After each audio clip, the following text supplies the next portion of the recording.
እኔም እኮ ይሄንን ህይወት ቀመሸው አልፍ ያለውና ወራት ከበር ነበር አሽቼ በርግጥ ወይኔ ደሞ ያለቀስክ ነው እንዴ አራ አሽቼ ተው በእውነት አይገባም የምር እኔ ይሄንን ታሪክ ሳመጣው ማለት ሲያጫውተኝ ምናልባት ወስን ነው እኮ ታውቂያለሽ በርግጥ ብዙ ሰው ላይ አራ አሽቼ በእውነት ይሄ የሁላችን ቁስል የሁላችን ህመም ብዙ በደል አለው ብዙ ህመም አለው እኛ ሁላችንም እየታመምን ነው የመጣ ነው አራሽቼ በእውነት የዛሬን ቀን ነው እንጂ ምናየው ጊዜ ይመጣል ግን አሁን አታልቅስ በእውነት ስሜታዊ አትሁን የባለፈው ፕራንክ ግን እንዴት ነበር አረሳውትም እኮ እናንተ ስትራሱት ነው እንጂ ጥሩ ነበር አይደል በእውነት እሷንማ አረሳት ደስ ብትል ነበረች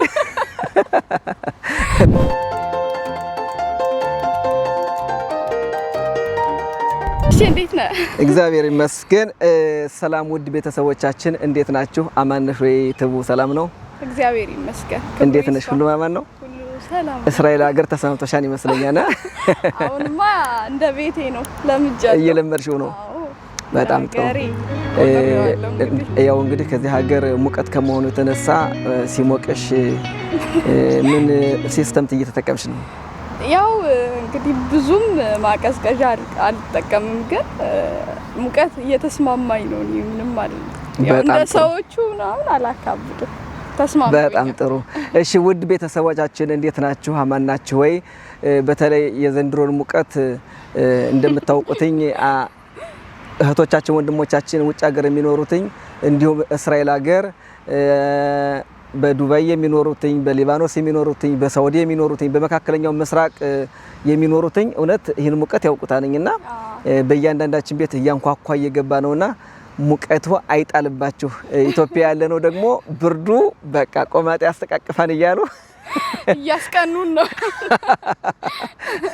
ስለዚህ ለማንኛውም ዛሬ ምንድነው ይዘን የመጣንላችሁ ለቤተሰቦቻችን ያው ዛሬ እንግዲህ ባለፈው ስለምን ነበር ያወራ ነው ስለ ጥሩ እንጀራ አባት ነው አይደለ ዛሬ ደግሞ እንግዲህ ሌላ ባለ ታሪካችን ያው ጥሩ አይደለም ያው ጥሩ ባይሆንም እንግዲህ የኔ ታሪክ ያስተምራል ለሌሎች መተላለፍ አለበት ስላለ እንግዲህ ዛሬ እሱን ታሪክ ይዘን መተናል ጥሩ እንግዲህ አጫውታለሁ በጣም ጥሩ በነገሮች ላይ እንግዲህ ወዳጆቻችን እጅግ በጣም መልካም መልእክቶችን እያመጡ ነው ኮንቴንቶችን እያመጡን ነው እና በእውነቱ በዚህ አጋጣሚ ቤተሰቦቻችን በያላችሁበት ሰላማችሁ ይብዛ ታሪኩ ምንድነው የተሰማው ነገርስ ምንድነው ባለ ታሪካችን ምን አይነት የሚያስተምረን ነገር ነው ይዞልን የመጣው ያው እንግዲህ ባለፈው ስለ ጥሩ የእንጀራ አባት አውርተን ነበረ ዛሬ ደግሞ በተቃራኒው ስለ መጥፎ የእንጀራ አባት ነው ልናወራ የመጣ ነው ያው ሰው ሁሉ መልካም አይደለም እንግዲህ ጥሩም እንዳለ መጥፎም አለና ዛሬ ባለ ታሪካችን ያሳለፈው ነገር ነውና ያጫወተኝ ነገሩ ያው የቆየ ነው ይሄ ወንድማችን እንግዲህ ይሄ መልእክት እዞ ሲመጣ ለእኛም እየተማርንበት ነውና ምንሄደው በ11 አመት በ12 አመት አካባቢ እድሜ ያለው ነው ይሄ ነገር የተከሰተብኝ የእንጀራ አባት የእንጀራ እናት ያልወለዱን እናትና አባቶች ሲገናኙ ሲጋቡ የሚፈጠረው ችግር ከእኔነን ያሳለፍኩትን ህይወት ይመስላልኝ ስለዚህ አንዳንድ ጊዜ እኛ ማለት ነው ልጅ ከወለድን በኋላ እንደማንም ተቃቁመን እንደማንም ብለን ልጆችነን እኛ ተቻችለን ብናሳድግ እጅግ በጣም አስፈላጊ ነው ብዬ አስባለሁኝ ስለዚህ ይሄ ባለ ታሪካችን የሚለው ምንድነው በልጅነቴ እናትና አባቴ ተለያዩ እሱ ያደገው ያው በአያቱ አባቱ ከሞተ በኋላ አያቱ ጋር ነውና ያደገው ከተወሰነ ጊዜ በኋላ ወደ ከተማ ወደ እናቱ አብሮ ለመኖር ይመጣል እና ይሄ የእንጀራ አባቱ ቃደኛ አይደለም ከሱ ጋር ለመኖር ደስተኛ አይደለም አይፈልገውም ጭራሽ ማለት ነው ያጋጣሚ እኔ በጣም ታመምኩኝ ከናቴ ጋር ለመኖር መጥቼ የሱን አለመቀበል የሱን ፊት ሳይ 2 ወር እጅግ በጣም በሚያስጠላ መልኩ ታምሜ ነበረ እና በዚህ ሰዓት መታከሚያ የለኝም። እናቴ እንድታከም ብር ስትጠይቀው ብር መስጠት አይፈልግም። ሰው ሁሉ እየመጣ በቃ ይሄ ልጅ ሊሞት ነው፣ እንዴት ነው ሊታከም የማይችልበት ምክንያት እንዴት ነው እያለ ሰው እየተጠቋቆመብኝ ነበረ እና በዚህ ምክንያት ሰውነቴ እየቀጠነ ራሴ እየደከምኩ ሃይምሮ እየተበረዘ መጣ። በጣም ስደክም ከዛ ስንቶች ሽማግሌዎች እናቴም በመጠየቅ የተነሳ አዘውትራ በመጠየቅ የተነሳ በድንጋጤ ሽማግሌ ላከችበት ከባለቤቷ እና በጣም የሚያስጠላ ማለት ነው። እንግዲህ ባዳው በሚያዝንበት ሰዓት የሚገርም እኮ ነው። እጅግ በጣም የሚያስጠላው ማለት ነው። ሽማግሌ እስኪላክበት ድረስ ይሄን ያህል ጭካኔ ማለት ነው። እና ሽማግሌ ተልኮበትኝ ያላሳዘነው አባት ነውና ልጆች እኮ አሉትኝ፣ ሌሎች ልጆች አሉትኝ አብሮት የሚያድጉትኝ አብሮ እሷ የምታሳድጋቸው ማለት ነው። የሚገርም ማለት ነው። አዎ ልጆች እያሉትኝ የሷ ልጆች ምንም ነገር የሉም፣ ምንም በውስጥ የሉም። ይሄ ልጅ አንድ ልጅ ነው የመጣው እና የሱ ልጆች እያሳደገችለትኝ የሱ ልጅ አንድ ልጇን ግን ማሳከም አቅቶትኝ አልፈልግም ብሎ ይሄን ያህል ጥላቻ በተሞላ መልኩ እስኪሞት ድረስ ሽማግሌ እስኪላክበት ድረስ ይሄን ማድረጉ እጅግ በጣም የሚያስጠላ ነውና የሚለው ምንድነው ተመልካቾቻችን፣ በቃ ከዛ በኋላ ሽማግሌ ሲበዛ ምንድነው ያለው 10 ብር እንግዲህ ከሆነህም ይሆነ ካልሆነህም ብሎ 10 ብር ወረወረለትኝ።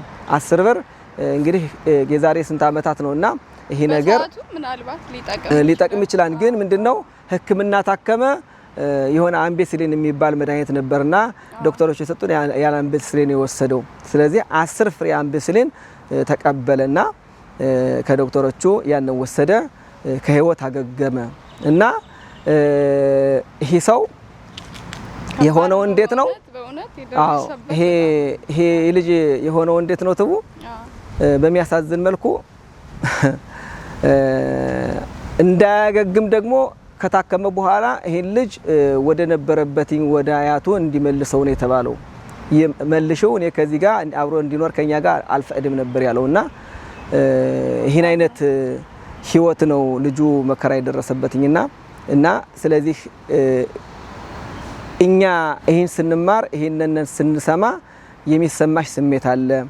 እኔም በራሴ ትቡ እውነት ለመናገር እኔ በራሴ የደረሰብኝ የኔን ህይወት እንደውም ሌላ ጊዜ እመጣለሁ ብዬ አስባለሁ። ለተመልካቾቻችን በኮሜዲያን እሸቱ ጋር መጥቼ ቀርቤ የኔን ህይወት ታሪክም ተናግሬያለሁ ከሞላ ጎደል።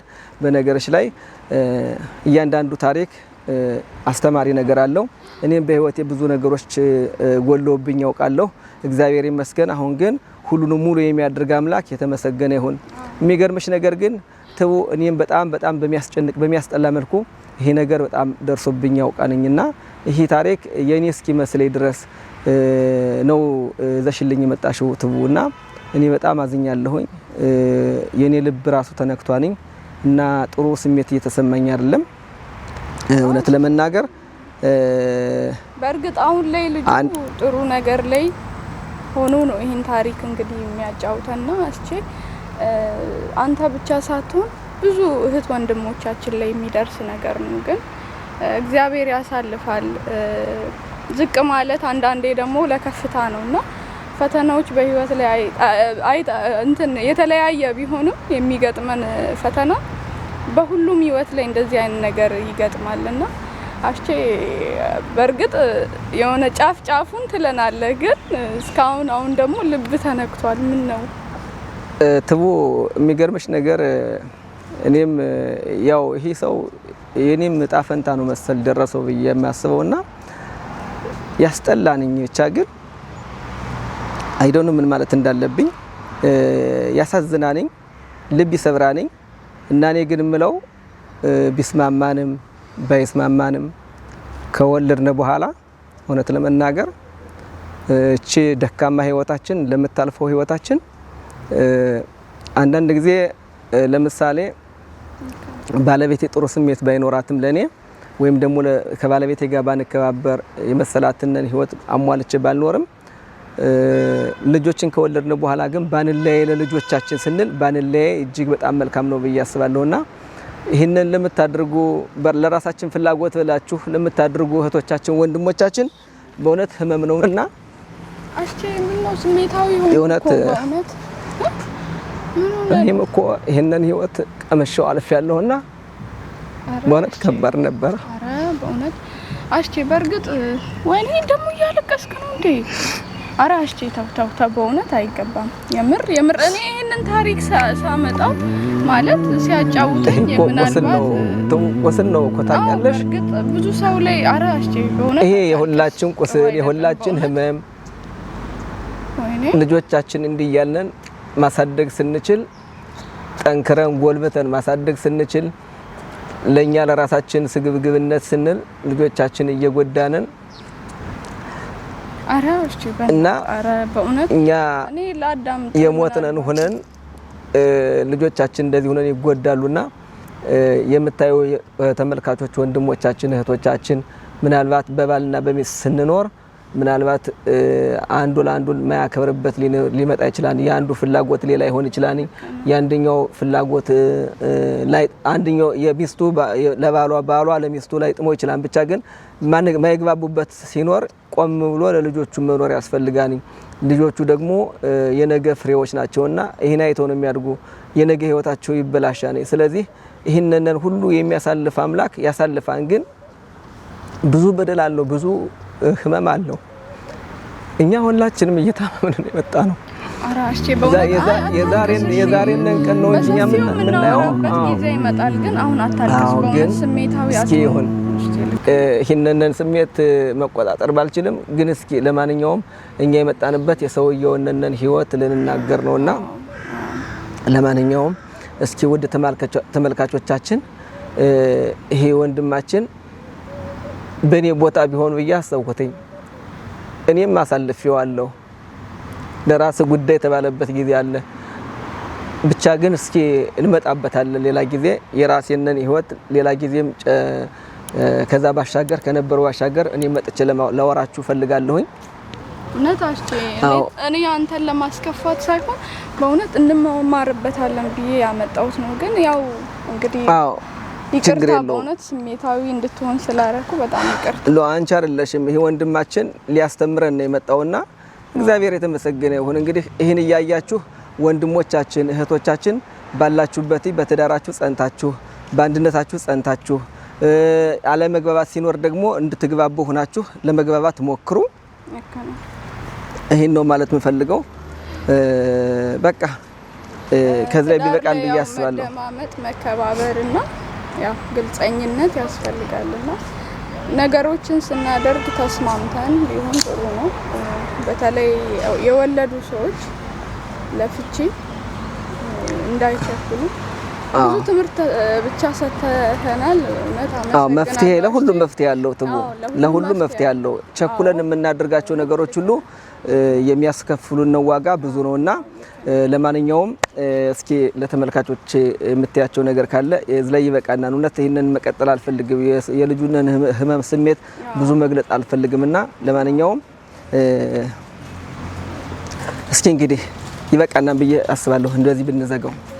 አዎ እንግዲህ ባለ ታሪካችን ያው እንግዲህ ይሄንን አካፍሎናል። እናንተም እንደዚህ የገጠማችሁ ችግር ምናምን እናጫውታችኋለን የምትሉት ነገር ካለ እንግዲህ እኛ ፍቃደኞች ነን ልናቀርብ ማለት ነው። ስለዚህ እንግዲህ እናመሰግናለን ባለ ታሪካችንን እኛንም ትምህርት የሚሆነን ነገር ሰጥቶናል ብዬ አስባለሁ። አዎ የኔን ስሜትም ጨምሮ የኔን ስሜትም ጨምሮ ያንቺ አይደለም እንግዲህ ያንቺ ችግር አይደለም፣ ይሄ የራሳችን ቁስል ነውና በየራሳችን የምናሳልፋቸው በህይወታችን አሉና ለዛ ነውና የተሰማኝ ያለ ስለሆነ ይሁን ብቻ። ለማንኛውም ወንድማችን እንግዲህ አሁን ላይ ህይወቴ ደህና ነው ብሏንኝና እግዚአብሔር የተመሰገነ ይሁን የሚል ነው።